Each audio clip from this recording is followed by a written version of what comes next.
बिस्मिल्लाहिर्रहमानिर्रहीम। अस्सलाम वालेकुम नाज़रीन, आप यूट्यूब चैनल देख रहे हैं। मैं इमरान खान हूँ।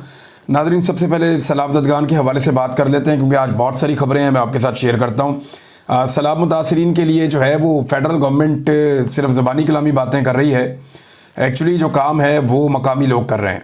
यानी अगर मैं ये कहूँ कि सबसे ज़्यादा काम किसने किया लोगों की जानें बचाने के लिए, लोगों के इमलाक को बचाने के लिए और इंसानों को तहफ़्फ़ुज़ देने के लिए, तो वो मकामी अफराद ने ख़ुद किया है।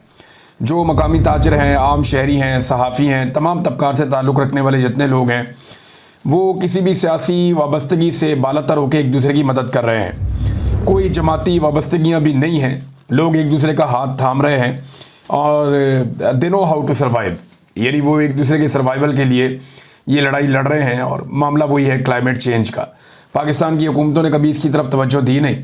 यहाँ एक लुटमार का बाजार गर्म था। सिवाय इमरान खान साहब के अगर 2-3 साल आप निकाल दें जिसमें क्लाइमेट चेंज के ऊपर कुछ काम हुआ, उसके अलावा तो कभी हुआ ही नहीं। क्लाइमेट चेंज के ऊपर काम कोई करने के लिए तैयार ही नहीं है।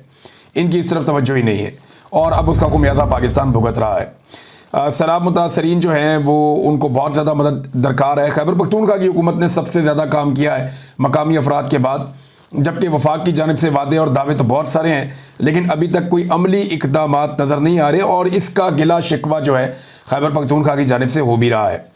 नाज़रीन, नवंबर जैसे जैसे करीब आ रहा है, दिल की धड़कनें तेज़ हो रही हैं उनकी जिनकी नौकरी फंसी हुई है और उनकी जिनकी जान फंसी हुई है।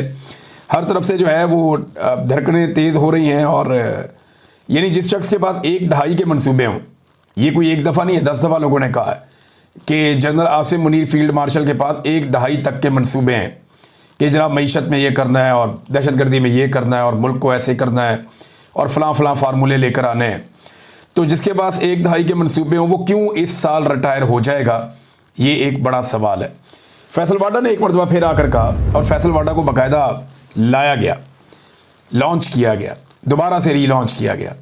उसका रीज़न मैं आपको देता हूँ कि आसिम मुनीर साहब ने जज्बात में आकर माफ़ी वाला मुतालबा तो करवा दिया सुहेल वड़ाइस साहब के कॉलम में, लेकिन फिर उन्हें आइडिया हुआ कि ये मामला तो एस्टेब्लिशमेंट के गले पड़ गया है। अदलिया के लिए भी बड़ी शर्मिंदगी का बायस है कि अदलिया को ये बता दिया गया कि जनाब आपके तो केस ही कोई नहीं बनते, और पोल खोल दिया पूरे मुल्क के सामने कि जनाब ये इमरान खान तो जेल में इसलिए है कि वो हाफिज सैयद आसिम मुनीर साहब की ख्वाहिश के मुताबिक माफ़ी नहीं मांग रहा। अब सुहेल वड़ाइस साहब ने जब ये बातें की और उसके बाद माफ़ी के लिए उन्होंने मिन्नतों भरा एक कॉलम भी लिख दिया कि कैदी जी माफ़ी मांग लें, और माफ़ी के लिए बड़े अरसे से दरख्वास्तें की जा रही हैं, इमरान खान मानता ही नहीं है।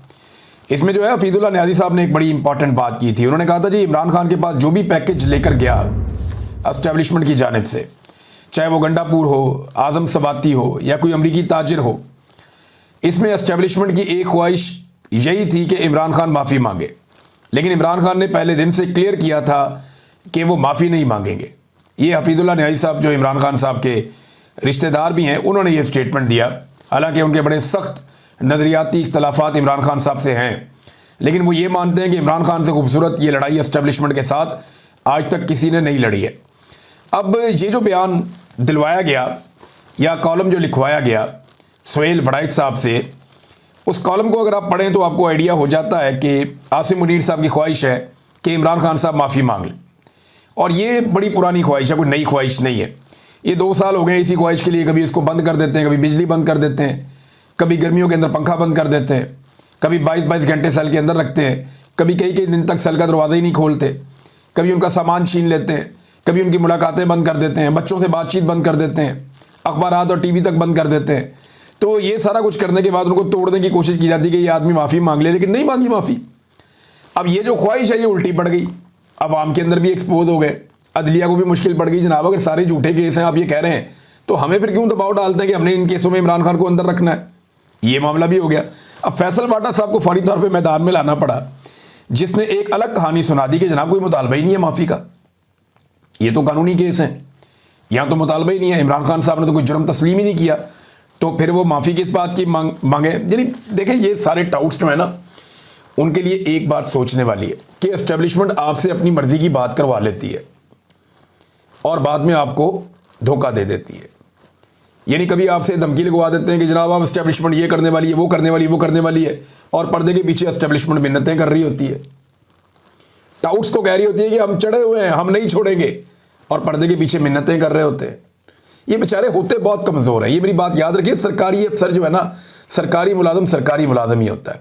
वो दलेर कभी हो ही नहीं सकता, वो कभी हो ही नहीं सकता दलेर।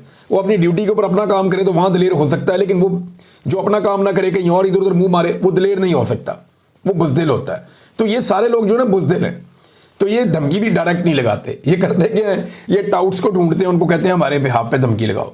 वो बेचारे धमकियाँ लगा रहे हैं। अब हाल ही में सुहेल वड़ाइच साहब ने 3-4 धमकियाँ लगा दी इमरान खान साहब को, और मशवरा भी दे दिया कि जनाब आप माफ़ी मांग लें, वरना ये मुल्क कैसे चलेगा, मुल्क की खातिर यू टर्न ले लें, माफ़ी मांग लें आप। भाई पहले साबित तो हो जाए कि इमरान खान ने कुछ गलत किया है, जभी तो वो माफ़ी मांगेगा। वो तो ये कहता है कि जो इंक्वायरी है, जुडिशल इंक्वायरी करवाओ, मुझे गलत साबित करो, अगर मैं गलत साबित हुआ तो फिर मैं बात करूंगा उसके ऊपर, माफ़ी के ऊपर भी मादरत कर सकता हूं। लेकिन जब मैंने गलत किया ही नहीं तो मैं माफ़ी किस बात की मांगूं। ये इमरान खान साहब जनाब डटे हुए हैं। अब टाउट्स को ये सोचना पड़ेगा कि एक मिसाल है, मिसाल तो अच्छी नहीं है, लेकिन जब बंदर के पाँव जलते हैं ना बांदरी के, तो वो अपने बच्चे पैरों के नीचे ले लेती है, ये एक मिसाल है। तो टाउट्स जो है उनसे धमकियाँ लगवाई जाती हैं, लेकिन जैसे ही ज़मीन गर्म होती है तो वही पाँव के नीचे दबा दिए जाते हैं। सूरत हाल तो नाज़रीन ये बनी हुई है। एक दौर तक कहा जाता था जनाब नवाज शरीफ के लिए रास्ते बन चुके, शहबाज शरीफ खानदान अब कभी वापस नहीं आएगा। इसहाक डार को इतनी लंबी गालियां जनरल बाजवा मीटिंग्स के अंदर बैठ के देते थे कि कोई सोच नहीं सकता, कानों को हाथ लगाते थे लोग। इसहाक डार के बारे में कहते थे पाकिस्तान की मईशत का कोई सबसे बड़ा कातिल है जिसने तबाही फेरी है पाकिस्तान की मईशत की, तो वो इसहाक डार है। ये जनरल बाजवा हर जगह बैठ कर कहते थे और उसके सबूत भी पेश करते थे। बाद में उसी इसहाक डार के जूते जनरल बाजवा पॉलिश कर रहा था और उसी जनरल बाजवा के जूते नवाज शरीफ और पूरी फैमिली पॉलिश कर रही थी। ये हमने होते हुए देखा, अपनी आंखों से देखा। तो टाउट्स के लिए बहुत कुछ सीखने के लिए सुहेल वड़ाइच साहब को भी इस बात पे गौर करना चाहिए कि उनसे कॉलम लिखवा दिया और फैसल वाडा से उसकी तरदीद करवा दी, हद है वैसे। अब एक और काम नाज़रीन किया जा रहा है और वो ये है कि इमरान खान साहब की मुलाकात थी जेल के अंदर, यानी आज के दिन में मुलाकात थी, और एक केस भी लगा हुआ था तोशाखाना 2 वाला। अब ये जो तोशाखाना 2 केस है, इसकी समाअत अडियाला जेल में होनी थी आज के दिन, लेकिन एक मरतबा फिर पता चला कि समाअत मुलतवी हो गई है। अब इस महीने में ये तीसरी मरतबा इमरान खान साहब की तोशाखाना वाले केस में समाअत मुलतवी कर दी गई है। 6 अगस्त से लेकर अब तक लगातार यही हो रहा है। हर हफ्ते ना सिर्फ इमरान खान साहब की समाअत मुलतवी कर दी जाती है, बल्कि उनकी मुलाकात भी ख़ानदान वालों से नहीं करवाई जाती। अब अगर कल ख़ानदान वालों की मुलाकात होती है तो इमरान खान साहब बात करेंगे, और इमरान खान साहब क्या बात करेंगे इसका सबको आइडिया है। मेरे ख्याल में नवंबर जैसे जैसे करीब आ रहा है तो दिल की धड़कनें तेज़ हो रही हैं। वही बात मैं दोबारा दोहराऊंगा जो मैंने शुरू में की थी कि अगर 19 अगस्त यानी आज के दिन में इमरान खान साहब की समाअत नहीं होती, मुलाकात हो जाती है, इम्कान तो ये है कि शायद मुलाकात में भी रुकावट पैदा की जाए और इमरान खान साहब की मुलाकात भी ना करवाई जाए, क्योंकि कुछ इतलात ऐसी हैं कि इमरान खान एहतजाजी तहरीक को नई बुलंदियों तक ले जाने का ऐलान कर सकते हैं। और नवंबर करीब आ रहा है और मुल्क भर में तहरीक शुरू हो सकती है कि फील्ड मार्शल अपने घर चले जाएं, बहुत हो गया, उन्होंने मुल्क और कौम को बहुत नुकसान पहुंचा लिया। अब कोई डिज़र्विंग और प्रोफेशनल बंदा आए जो फ़ौज को सियासत से दूर लेकर जाए। फील्ड मार्शल खुलकर सियासत कर रहे हैं, ये मईशत में दखलंदाजी दे रहे हैं, सियासत में दखलंदाजी कर रहे हैं, दाखिली और ख़ारजी मामलात में दखलंदाजी कर रहे हैं। लिहाजा ये क्योंकि अपने आइन और अपने हलफ के मुताबिक नहीं चल रहे और इदारे की हजीमत और एक बदनामी का बायस बन रहे हैं, जो इमरान खान साहब बार बार कहते भी हैं। लिहाजा अब ये ओहदे से हट जाए और कोई दूसरा बंदा आए ताकि इदारा जो है वो बेहतरी से चल सके। अब मुल्क भर में अवाम एहतजाज कर रहे हों कि आसिम मुनीर घर जाए और इदारे को मज़ीद तबाह ना करें, तो इदारे को मज़ीद तबाही से बचाया जाए, अवामी नफरत से बचाया जाए। दुनिया भर में यही मुतालबा अगर गूंज रहा हो तो दबाव का लेवल क्या होगा, दबाव बहुत बढ़ सकता है। लिहाजा मेरे ख्याल में इस दबाव से बचने के लिए इमरान खान साहब की मुलाकातें बंद कर दी गई हैं और अब उनके केसेस भी नहीं चलने दिए जा रहे, और साथ ही साथ माफ़ी तलाफ़ी की कोशिश भी की जा रही है। माफ़ी का सादा मतलब ये है कि आप हमें चलने दें, हमें चलने दें। यानी अगर इमरान खान साहब इस बात पे मान जाते हैं कि ठीक है आसिम मुनीर साहब अपना काम करते रहें, तो इमरान खान साहब जो हैं वो फिर उनके लिए आसानियाँ पैदा हो जाएंगी। लेकिन इमरान खान साहब ये खुद कह चुके हैं कि अगर मुझे कुछ हुआ तो उसके लिए रिस्पॉन्सिबल आसिम मुनीर साहब होंगे। वो ये भी कह चुके हैं कि आसिम लॉ चल रहा है पाकिस्तान में। वो ये भी कह चुके हैं कि आसिम मुनीर साहब के इक़्तिदार को तूल देने के लिए जो जो कुछ हो सकता है वो मुल्क के अंदर किया जा रहा है। तो इमरान खान साहब बड़ा कैटेगोरिकली और क्लियरली कह चुके हैं कि तमाम मसाइल के लिए ज़िम्मेदार आसिम मुनीर साहब हैं।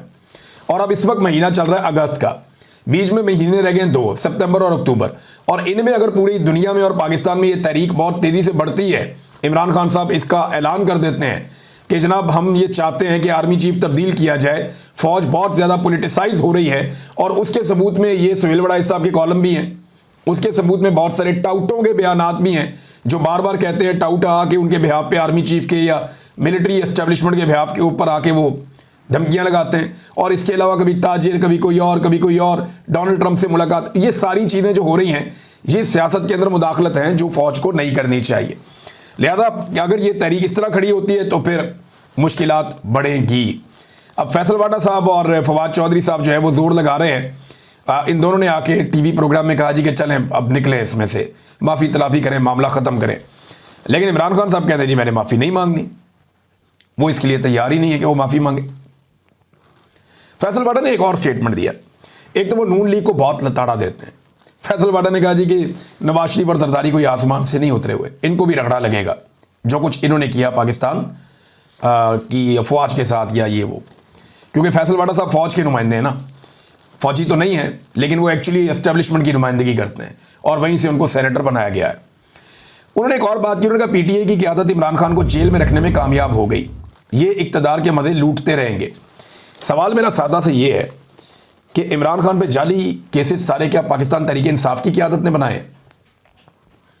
क्या इमरान खान को जेल में पाकिस्तान तहरीक इंसाफ ने रखा हुआ है? क्या इमरान खान की लड़ाई पाकिस्तान तहरीक इंसाफ के साथ है? क्या इमरान खान की बीवी को पाकिस्तान तहरीक इंसाफ ने जेल में रखा हुआ है? भाई ये सारा काम तो पाकिस्तान की मिलिट्री एस्टेब्लिशमेंट ने किया है, जिनके बिहाफ पे फैसल वाडा साहब आकर बात करते हैं। तो क्योंकि फैसल वाडा साहब के मालिकान ने, या जिन्हें आप एस्टेब्लिशमेंट कहें पाकिस्तान की, उन्होंने इमरान खान को जेल में रखा हुआ है, तो फैसल वाडा साहब उनके बिहाफ के ऊपर यही सारा इल्ज़ाम शिफ्ट करके पाकिस्तान तहरीक इंसाफ पे लगा देते हैं। और पाकिस्तान तहरीक इंसाफ के कुछ भोले भाले लोग हैं, वो उठ के अपनी क़यादत के ऊपर चढ़ दौड़ते हैं।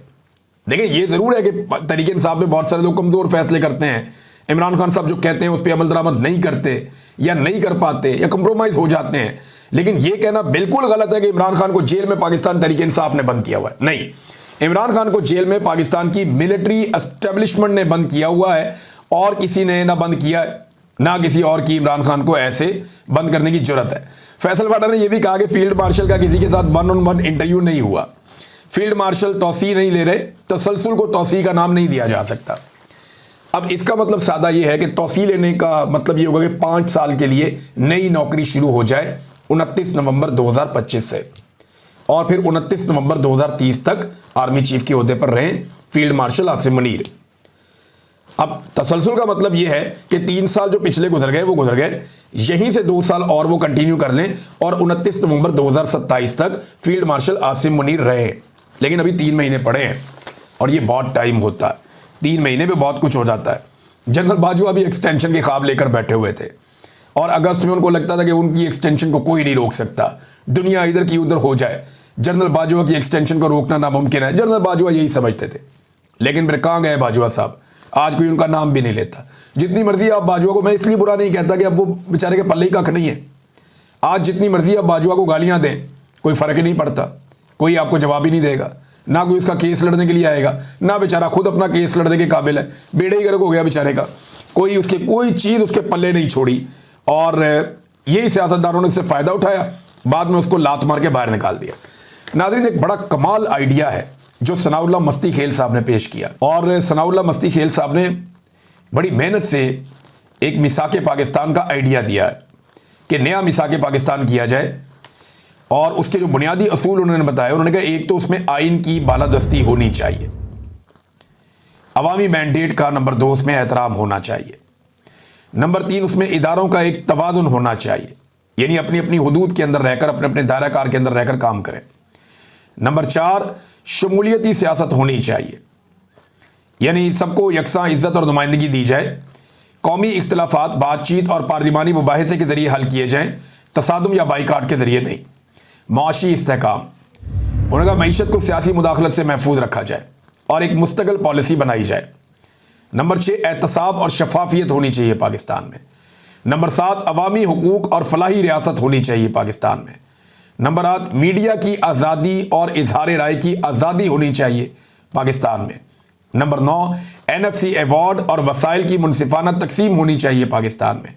नंबर 10 सूबाई तश्कीलें 9, यानी अगर आपको वसाइल और इंतज़ामी मामलात के मुताबिक सूबों की अगर आपको दोबारा तश्कीलें 9 भी करनी पड़ती है तो आप करें। एक नया मिसाक पाकिस्तान किया जाए, ये बड़ा अच्छा आइडिया है जो लेकर आए हैं सनाउल्लाह मस्ती खेल साहब। मैंने इसको पढ़ा है तफसील के साथ। अगर तो पाकिस्तान में सियासतदान संजीदा होना तो वो एस्टेब्लिशमेंट को साइड पे करें और उन्हें कहें भाई जाओ बैरकों में अपना काम करो, जो आपके करने का काम है आप अपना काम करें, हमारे काम में आप मुदाखलत ना करें। और सारे सियासतदान मिलकर इस मिसाक के ऊपर या इससे मिलती जुलती किसी दस्तावेज़ के ऊपर इत्तफाक राय पैदा कर लें और फिर अवामी मैंडेट के मुताबिक एक नई हुकूमत बनाएं और पाकिस्तान एक नया आगाज़ करे। लेकिन जिनकी कमेटी लगी हुई है, जिनकी मौजें लगी हुई है, जो अय्याशियां पट रहे हैं और उन्हें पूछने वाला कोई नहीं है, जो टिकटॉक बनाने के लिए जापान जा पहुंचे हैं, वो ये चाहेंगे कि ये हो। यानी मैं मरियम नवाज की वीडियो देख के हैरान हो गया। वो वहां पे कभी समंदर की सैरें, कभी इधर की कभी उधर की, बल्कि वहां पे उन्होंने एक तकरीब के अंदर खिताब किया। पहले तो बताया ही नहीं अवाम को कि जाना कहां पे है, हॉल ही नहीं बता रहे थे। फिर बड़ी मुश्किल से जनाब हॉल के अंदर जो लोग इकट्ठे किए मरियम नवाज ने, वो मैं देख रहा था, यानी मैक्सिमम चंद दर्जन लोग होंगे जो वहां पे उनकी तकरीर सुनने के लिए आए। जितने बंदे स्टेज पे उन्होंने साथ बिठाए हुए थे ले जाके पाकिस्तान से। अच्छा, ये जो बंदे गए हैं ना, मैंने ये भी पता करवाया, इनमें काफ़ी बंदे जो हैं वो बजरिया थाईलैंड वो पहुंचे हैं और वो पाकिस्तान के हैं, जिनको रिसीव करने के लिए एयरपोर्ट पे PMLN के या मरियम नवाज के लोग बाकायदा गए थे। तो कुछ तो उन्होंने ऑडियंस पाकिस्तान से मंगवाई, कुछ जो बेचारे वहाँ पे एम्बेसी का अमला उनके रिश्तेदार हैं उनको बुलाया, और कुछ PMLN के ओहदेदार हैं थोड़े से, उनको बुलाया। तो ये चंद दर्जन लोगों के साथ मरियम नवाज ने खिताब किया और खिताब करते हुए कहा मुझे तो ऐसे लग रहा है जैसे लाहौर में जलसा हो रहा है। तो एग्जैक्टली बिल्कुल ठीक बात की है। अब लाहौर में जलसा हो या जापान के एक बंद हॉल के अंदर हो, PMLN की हालत यही रह गई। जितने बंदे वो लाहौर में इकट्ठे कर सकते हैं उतने वो कहीं भी इकट्ठे कर सकते हैं, क्योंकि लाहौर में भी इनकी मंजी ठुक गई है, बेड़ा गर्क हो गया मियां नवाज शरीफ की सियासत का, और करने वाली उनकी बेटी और भाई है, और यही हालत इनकी पूरी दुनिया के अंदर है। मरियम नवाज के मुंह के ऊपर लोगों ने चोर चोर के नारे लगाए। मरियम नवाज के मुंह के ऊपर लोगों ने वहाँ पे इनके वालिद के खिलाफ और इनकी हुकूमत के खिलाफ नारे लगाए। ओवरसीज़ पाकिस्तानी जो है वो बड़े जोश के साथ निकले हुए थे, उन्होंने काफ़ी एहतजाज किया है वहाँ पे मरियम नवाज के खिलाफ, और ये कहते रहे कि जाली हुकूमत है, इनको कोई हक नहीं पहुँचता, और काफ़ी नारेबाजी वहाँ पे हुई है। अब मैं आपको एक छोटा सा क्लिप दिखाता हूँ, ये इधर आप सुनिए। मरियम नवाज तकरीर कर रही है, स्टेज के ऊपर PMLN के लोग बैठे हुए हैं और सर पकड़ के बैठे हुए हैं। वजह यह है कि कोई भी मरियम नवाज की बात ही नहीं सुन रहा, सामने बैठे हुए सारे सामईन आपस में बातें कर रहे हैं। ये जरा वीडियो देखें थोड़ी सी आप। सबको पहली बार मिले हैं जंग जीतने के बाद, तो आपको पाकिस्तान जो भारत से जंग जीता है, बयानुल महसूस जीता है, जंग जीतने की भी आप सबको बहुत बहुत मुबारक। मैं अंदाजा कर सकती हूँ कि जब आप से वतन से दूर होंगे तो आपको वतन के बारे में भी खबर मिलती है तो कितनी खुशी होती है। हमने भी बहुत खुशियां मनाई पाकिस्तान में, क्योंकि पाकिस्तान में भी बहुत देर के बाद हमें एक खुशी का मौका देखने को मिला। मुझे ये एहसास हो रहा है कि आपको खबर आ गई है कि पाकिस्तान से अच्छी खबर आ रही है। देख रहे हैं नाज़रीन आप, लोग आपस में बातें कर रहे हैं, यानी लोगों को परवाह भी नहीं है ये क्या कहते हैं, लोग इनको सुनना ही नहीं चाहते। इमरान खान 1 लाख बंदे से भी बात करता था ना तो पिन ड्रॉप साइलेंस हो जाता था, लोग उसकी बात सुनते थे। यहाँ पे चंद दर्जन लोग हैं वो चुप नहीं हो रहे, उन्हें पता है यार छड्डो पड़ा दफा करो, ना इनका मैंडेट है ना कुछ और है। वो बेचारे किसी की सिफारिश पे आगे, कोई कहाँ से आगे बैठा हुआ है, किसी का कोई काम फंसा हुआ है, किसी को कहीं से टिकट दे के लाए हुए हैं, कोई बेचारा अपनी नौकरी के चक्कर में बैठा हुआ है वहाँ पे। तो ये सारे लोग वहाँ पे अपनी अपनी बातें कर रहे हैं, मरियम नवाज को सुन कोई नहीं रहा। और वहाँ पे दावे क्या हो रहे हैं, नंबर 1 कि महंगाई 40 से 3% पर आ गई। तो आज जरा मैं आपको क्लियर कर दूं कि 40 रुपए वाली कोई भी चीज़ 3 रुपए की नहीं हुई। ये धोखा नहीं खाना आपने कि 40% से 3% पर आ गई। इसका मतलब ये नहीं है कि ये चीज़ पहले 40 रुपए की मिलती थी अब 3 रुपए की मिलती है, ये नहीं है। वजह यह है कि पहले ये चीज़ 40% की रफ्तार से बढ़ रही थी इसकी कीमत, और अब इतनी बढ़ गई है कि आम आदमी की पहुंच से बाहर हो गई है। अब इसको 40% की रफ्तार से नहीं बढ़ा सकते, अब 3% की रफ्तार से बढ़ा रहे हैं। महंगाई बढ़ने की शरह कम हुई है, महंगाई कम नहीं हुई। कोई एक चीज बता देना, आटे की थैली गुज़िश्ता 20 दिनों के अंदर कोई 150 रुपए बढ़ गई है, ये 20 किलो वाली।